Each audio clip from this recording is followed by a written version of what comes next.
Paul, have you got any good news for us on Will Grigg then? What's the update? I think it's good. It's good bad news if that's anything to go by. I don't think Will's going to be out for anywhere near the length of time that we probably thought when we left Vale Park. We're hoping it's very much short term. What is short term? Week or two. If we could get him back for Doncaster, that would be amazing. If it's not Doncaster, he might miss Bromley, because obviously that comes close after. But we're quietly confident he'd be available for the weekend game after that. That's better news than first thought then, isn't it? Listen, it is, yeah. It was really disappointing, obviously, from Will's point of view and from our point of view. Obviously, with Paddy Madden being out injured, and obviously with us letting Joe go to Forest Green, all of a sudden Kane Drummond's emergence in the club has been a good one. Obviously Kane's coming in a position fighting for a chance and an opportunity. And, out of all bad things come good. And Kane will get that opportunity tomorrow, and I'm very confident Kane won't let anyone down, that's for sure.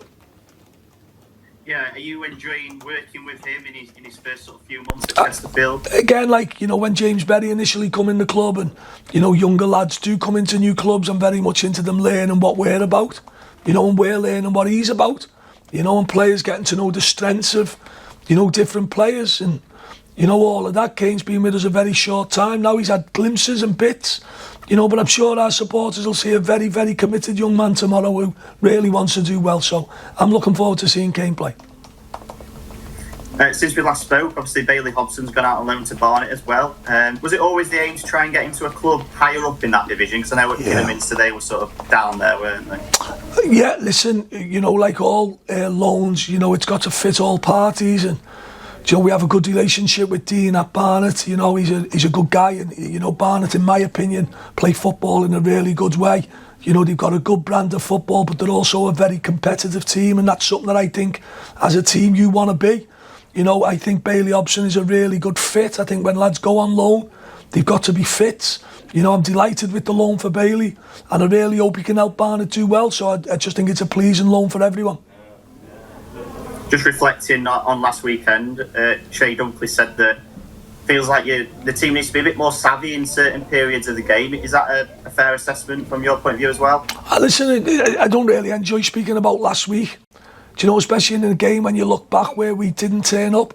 And as what I am, I put that down as probably one of our really, really poor performances since I've come back. It really was. It was not good enough in any shape or form. But you don't hear us going on about mad stuff and stuff like that. A lot of stuff can be spoken about in-house. There's a way to lose a game of football, i.e. Gillingham away. That's how you lose a game of football. And there's also a game to lose a football that you're not pleased with in any shape or form, and that's Port Vale away. That is not good enough and not acceptable by our standards, but it's probably been a one-off, certainly this season, without a shadow of a doubt. The players then can be made aware of what it means for me as the manager, coaches, themselves, and more importantly our supporters who travel. We got clapped off at Gillingham, in my opinion, and rightly so. I don't hang ground after games, so I'm not entirely sure. Did they get clapped off at Port Vale? I'm sure they did, because our supporters are good, but that clapped off was more out of loyalty towards the club than what the supporters actually watched on the day. That was not an enjoyable Chesterfield Football Club performance, and I'm sure, as you can imagine, hopefully one we won't see tomorrow. Hopefully. Absolutely.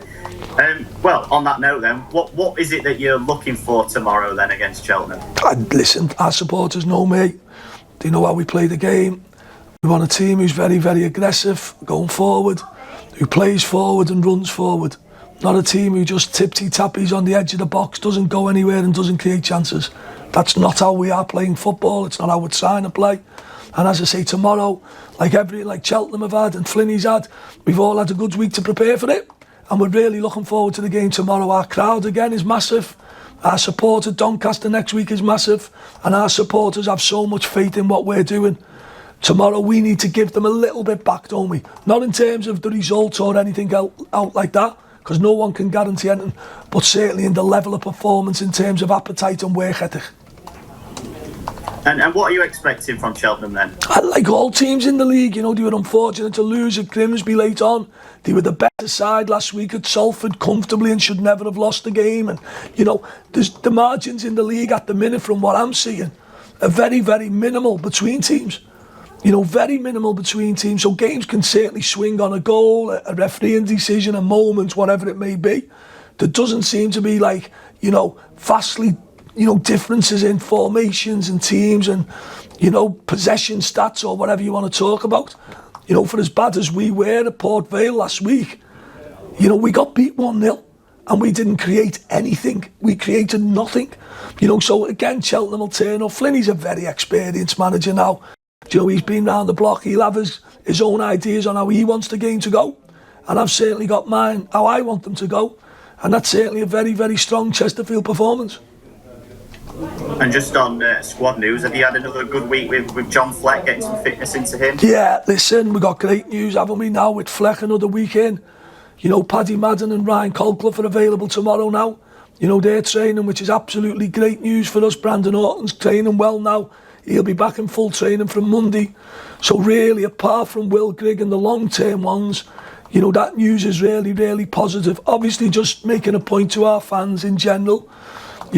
These lads have been out for a period of time now. So let's manage them back in properly. You understand my point? Let's not be over-expectant of what we expect from them. But certainly adding Paddy and Ryan to our squad, as you can imagine, gives us all a massive boost. Yeah, that must give you a real headache, and it also strengthens, either way, your options off the bench as well, doesn't it? I just think at the minute, Liam, one of the things I am in general as a manager is always loyal. I always have been to players, and I don't allow that at the minute. We've got a very strong squad. I think that's there for everyone to see.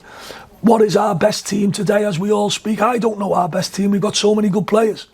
So, working our way through that in pursuit of getting exactly where we want to be is so important. We've got lads now chomping a bit to play and be selected, which is what you want. And we also have a sense of loyalty to lads who are in the team. So whilst there'll never be a chop and a changer in general, I know last season we did that a little bit, but that was more to where we felt we were at as a club and the league.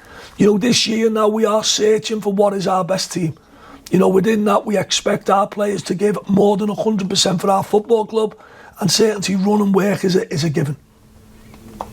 Well, thanks for your time, Paul, and good luck tomorrow. Thanks a lot, Liam. See you tomorrow.